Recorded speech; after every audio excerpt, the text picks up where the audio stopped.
Our next speaker is Dawn Brohawn, and she's the co-founder and director of communications of the Center for Economic and Social Justice, which was established in 1984.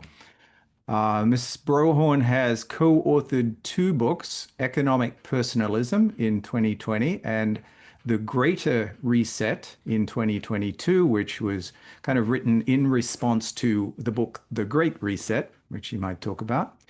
And she was the editor of the ESOP's journal, sorry, just a sec, the ESOP Association's Journey to an Ownership Culture in 1997, a collection of essays with, just a sec, from model employee-owned companies. So she leads the mission at CESJ to advance a new paradigm of economic democracy and the just third way. Okay, and she's going to explain a bit about that, I think. So this presentation is going to introduce the case for Louis Kelso's revolutionary insights and why we need to change the way we finance economic growth through a sound money system that universalizes citizens' access to ownership of productive capital. So Dawn, please take it away. Thank you so much, Roger. I first want to say that I agree 100% with what Professor Ward said in terms of his analysis of Adam Smith and the connection to justice for every person within a free market economy. And I think the theory of moral sentiments does point to the importance of human morality on the individual level, starting with that, and as it relates also to the relationship of the person to God and to society and the economy. My presentation is going to look at a different level of human existence. We at CESJ, we start with the premise you must have morality both at the individual level, but also at the level of social institutions, which impact the quality of life for every person.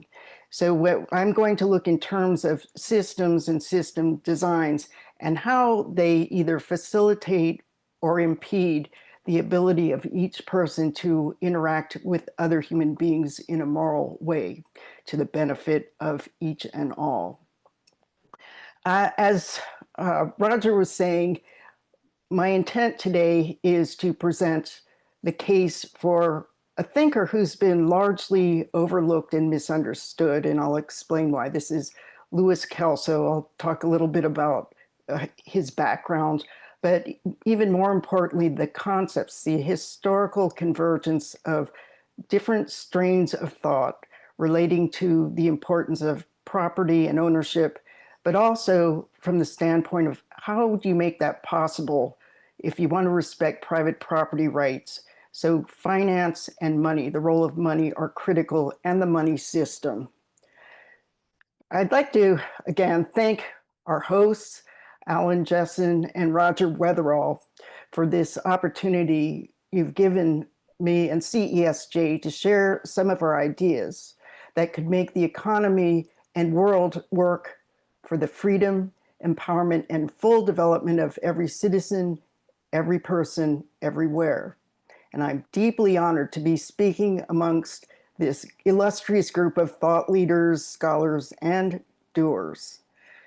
My objective today is to present for your consideration a proposition and some basic elements of a new paradigm of socioeconomics, which were articulated by a lawyer economist named Louis Kelso back in the 1950s.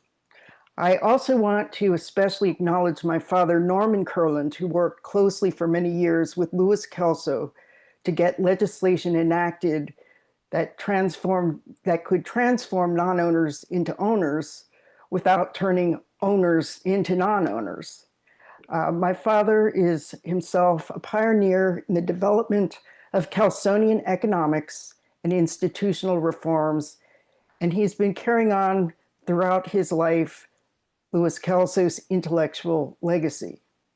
And what inspired me and a network of people around the US and the world, including my husband Roland, and my mother Marie to take up that torch and continue Kelso's legacy. It is because we see that the present economic paradigms of capitalism and socialisms and all their various permutations, variations, combinations are failing to bring about a better life for all people. The problem that we see is that these systems are built upon worldviews and assumptions that breed conflict, concentration of power, economic instability, and the loss of individual freedom. Louis Kelso's simple yet profound insights provide a principled and practical way to reform our economic system to empower every person with equal access to future ownership of the things that are creating most of the goods and services that we produce and sell. Kelso also offers a systemic solution to the global problems of poverty, group hatred, war, and environmental destruction. So who was Louis Kelso? Louis Kelso was born in 1913 and died in 1991. He was a political economist, successful corporate finance lawyer who founded his own firm. He co-authored 2 books with the philosopher Mortimer Adler and several books later with his wife, who was a political scientist. This is Patricia Heder Kelso. And I would commend everyone to Patricia Kelso's article, What Louis Kelso Knew, for the best expression of really what was the historic contribution that Louis Kelso brought to the world. I have a list of useful links, and you can get to that article through that list. So in CESJ's view, Kelso's most significant contributions to moral philosophy, economic theory, and practical financial solutions and system reforms have been largely overlooked and overshadowed by his invention, the Employee Stock Ownership Plan. The ESOP, which has been used by corporations large and small, has enabled millions of corporate workers to become part owners of the companies in which they work. And those ESOPs, which incorporate the principles that Dr. Ward was talking about, we call this justice-based management, they tend to perform and be more profitable than similar companies by 150%, because every person within the company has a common interest in the success of the company, and they are looking at the bottom line, and they know they will share in the rewards of the bottom line. So this is, I think, what is now. What CESJ is looking towards is what Kelso was really striving for, that not just working people, but every person from the day they're born till the day they die can and must become owners of productive capital within a technologically advanced society and economy. So Louis Kelso grew up in the Depression, and he traveled across the United States, and he observed the conditions in which most people were living. And as he was traveling as a young man, he asked himself, why is there so much poverty in a nation blessed with so much abundance? And he also asked, why do so few own the wealth of nations and so many own nothing? So what Louis Kelso understood was that the person who has access to money and credit will own and control the future. Kelso also understood that present financial systems of the world, whether we're talking the formal central banking systems or now cryptocurrencies, all of these systems have allowed the past and those who own to rule the future. Those who have accumulated or have access to past savings can acquire the most advanced technologies that are rapidly replacing most forms of human labor, thus allowing a small group of mega owners to control the economy, and as we can see now, the political system as well. So I also wanted to mention that last night, one of our board members, Gary Reber, talked about this, why it's so essential to find a solution to the displacement of human labor by advanced capital tools if we are to have a thriving and just free market system. So why are the ideas of Kelso so important? It's because Kelso had a unique insight that could change the world and save democracy. He conceived of an economic system that synthesizes moral principles, very specifically defined principles of economic justice, free market logic, with an understanding of how finance and how a sound free market-based money system could bring about sustainable, non-inflationary private sector growth and deliver economic justice, prosperity, and freedom to every person. So in contrast to many modern schools of economics, including so-called free market advocates, efficiency and equity cannot only go hand in hand, they must go hand in hand. And it's in the structuring of our systems that we can achieve this. So just very quickly, what do we see as the flaws within both capitalism and socialism today? Well, they both concentrate economic power and opportunity increasingly in a tiny elite or the government or both, as we see today. So Kelso's emphasis is how you decentralize economic power, which is connected to who owns private property rights in productive assets. His aim was to deconcentrate economic power down to the hands of each individual human person.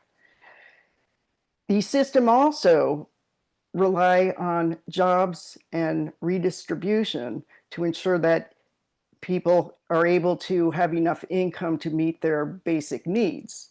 And the problem with the jobs orientation is, number one, in a free market system, people's labor just may not be as valuable as a robot that can produce thousands of times more very rapidly in order to produce the goods and services. So if we stay stuck in that paradigm of the jobs, wage and welfare system, we're going to find that power gets increasingly concentrated, and we're going to have a greater problem figuring out how to get income to people without redistribution. The other new concept that Kelso brings is the notion, and this, well, I should say the mistake of the other systems, and this is proven, is that there's a belief that all capital formation must be financed in some way with past savings, meaning already accumulated savings from past production that was not consumed. So the problem with this is that those who have can get more. Those who don't have will have a very difficult time becoming capital owners, of accumulating enough to purchase. And also you have the problem of collateral. So even if the wealthy have all their money, they don't necessarily use their money. They can get loans using their present accumulations as collateral. So you have a collateral barrier, which Kelso also figured out a solution to that. And then fourth, there's a serious misconception, or we would say the view of money that is shared in common by, I would say, every country in the world today, is that money is something that government creates. It may use a central bank, but essentially, especially in the United States, it's clear that the central bank is being used to finance government deficit spending, and the level of debt is increasing exponentially. So that also serves as the backing for our money, the dollar, and this is similar to virtually every other currency on the planet. So this, you can see, it's a trap. In fact, during the Clinton administration, the deficit or the debt was starting to be reduced to the point that people were actually worried there wouldn't be backing for the money system, which is ridiculous. So Kelso's alternative is to go back to classical concepts of money, that this money is a symbol of value. It's a yardstick for measuring value of transactions within the marketplace and for engaging in transactions in a just way. So these are what is different, and I would invite more discussion on what we see as the breakthroughs of Kelso, so they can be studied and contrasted with the different approaches. So very quickly, what are the system principles underlying Louis Kelso's economic paradigm? The first is, and this is very much in tune with Headwing economics, and we see many areas of convergence with that. First is the dignity and sovereignty of each person within a just social order, because otherwise these cannot be promoted. And in this, to serve the sovereignty and empowerment of each person, each requires equal and full access to all of society's institutions, which our co-founder, Father Free, called the common good, the network of all social institutions, which each human being should have full access to. So what property rights are very key to upholding the sovereignty of the person, private property being the right of the owner to the full fruits of what he owns, and also the right of control over what he owns. And we see historical bases for this in going back to Greek and Roman times, but George Mason's Virginia Declaration of Human Rights, the Homestead Act, and the United Nations Declaration of Human Rights, Article 17. The second system principle is what Kelso called binary economics. And this just simply means there are two factors of production. If you put them into sweeping categories of human labor, the human input, and capital, the non-human input, in which he would include such things as land, machinery, patents, invisible things, but also physical productive assets. And his point was that every person must be able to not only own their own labor, but they will need to own the non-human inputs to production, which are very rapidly displacing the need for human labor in a free marketplace. So that's how we also analyze balance within an economy, production and consumption. So we're always, Kelso is looking at how those are in balance. And that was one of the things that Adam Smith and Jean-Baptiste Say were also contending. This is something that happens in an economy, but why isn't it happening now? And that's Kelso in his theories addresses that. The third component of what we call the just third way, or Kelso's economic paradigm, are his three principles of economic justice, which he developed with the philosopher Mortimer Adler in their first book, The Capitalist Manifesto, published in 1958. These are the principle of participative justice, how each human being can make a contribution or participate in the productive process, both with their labor and or their capital ownership. The second is distributive justice, which says you should be rewarded based on your contributions. So if you are contributing your labor, you get wages according to the market demand. If you are contributing your capital ownership, your assets, also there's a market-based way to determine the relative contributions. But the point is you get rewarded for what you contribute, which is a different principle from that of charity, which is you give according to the person's need without expectation of return.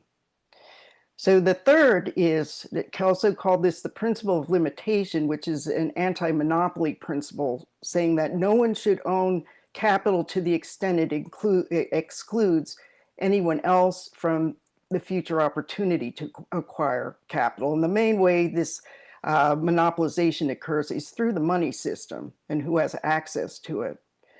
So that we refined with the idea of social justice, which we we received through one of our co-founders, Father William Ferry, who is a scholar in the social encyclicals and the notion of social justice as articulated by Pius XI.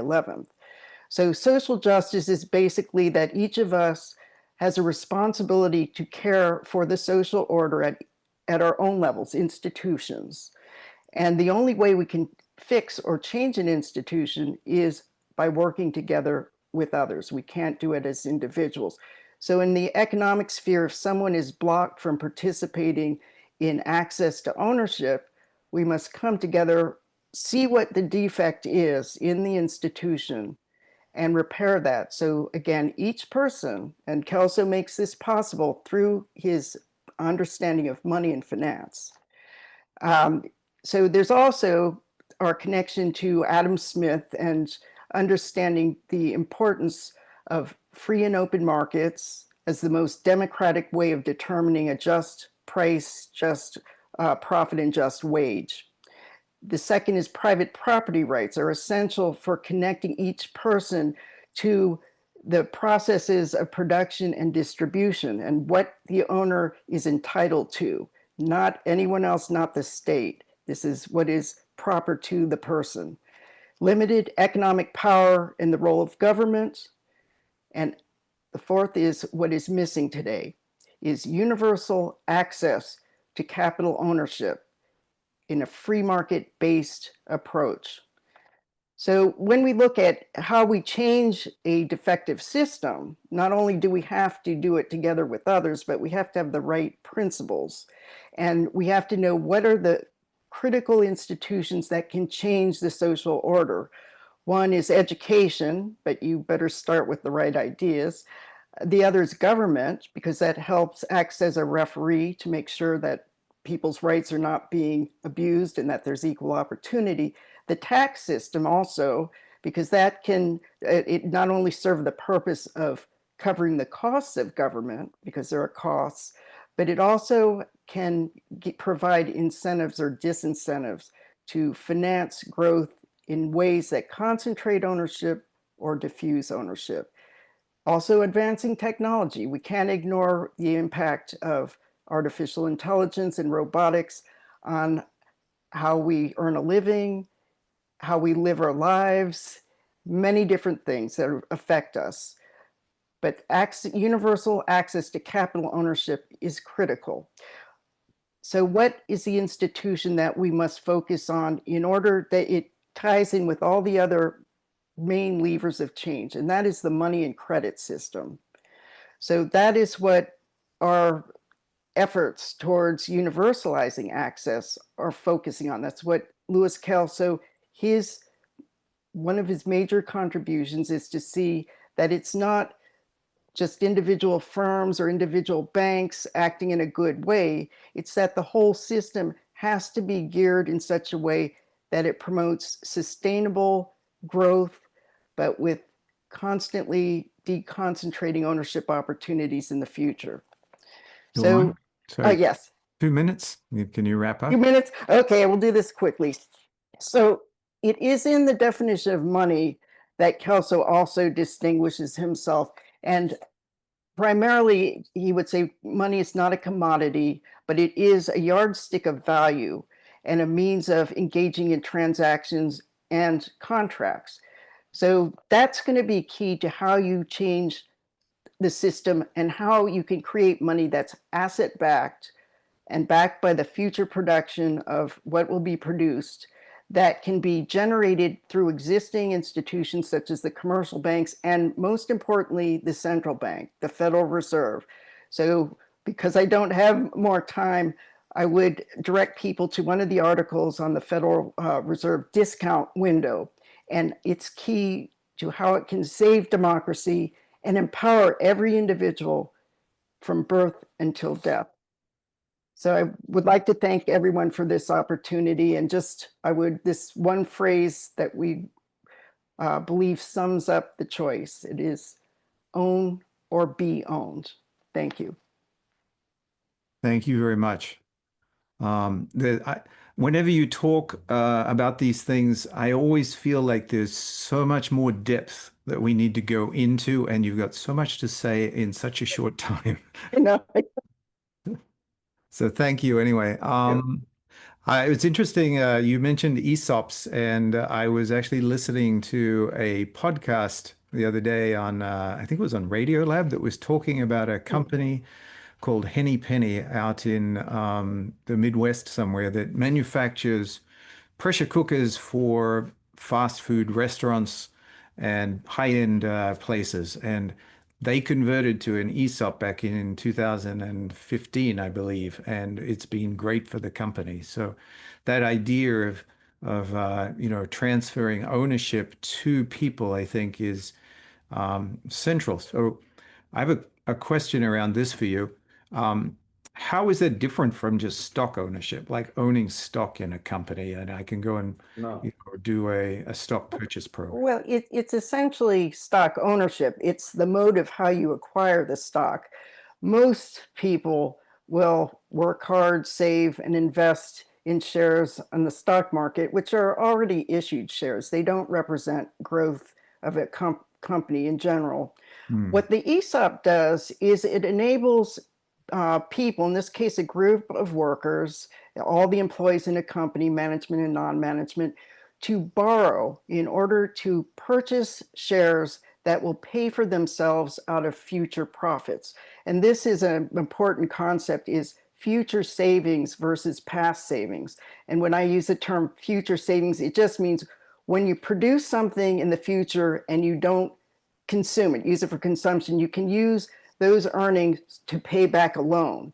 So this is the basic logic of what we call the Economic Democracy Act, which will use the same corporate finance logic of the ESOP, but in this case, rather than the employees or the company borrowing through an ESOP, in what we're talking about to universalize this opportunity to own, we would make capital credit available each year to each individual. And one of the key components is feasibility, that you never create money and you never create a loan that is not able to pay for itself out of future profits. So there's a whole area of determining what are the feasibility standards that you must use if you're going to loan for people or group to purchase with their credit. Thank you. And Alan Jessen has been placing a lot of the links to the things that you've been talking about into the chat window. So uh, if people are interested to dig deeper into these, you can click on these and find out more about like the Economic Democracy Act or Louis Kelso and so on.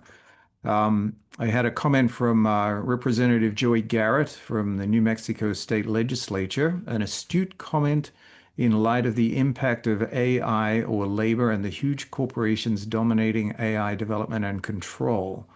Joey, I don't know if you wanted to elaborate on that a little bit more, if you wanted to unmute or say anything. But Dawn, do you have any response to this? Well, I would say one thing. We have to remember that corporations are tools. I believe Gordon Anderson made that point beautifully last night. They aren't people, they are not natural persons. They are a vehicle by which individuals or groups of individuals can own a productive enterprise that can bring together labor inputs and capital inputs. So when we talk about the large corporations controlling the economy, it's generally you look at, well, who owns and controls, and also, are they a monopoly? Because that is a problem. We see mergers by themselves, there's nothing wrong with them until they become so big that they exclude other competitors from coming into the marketplace.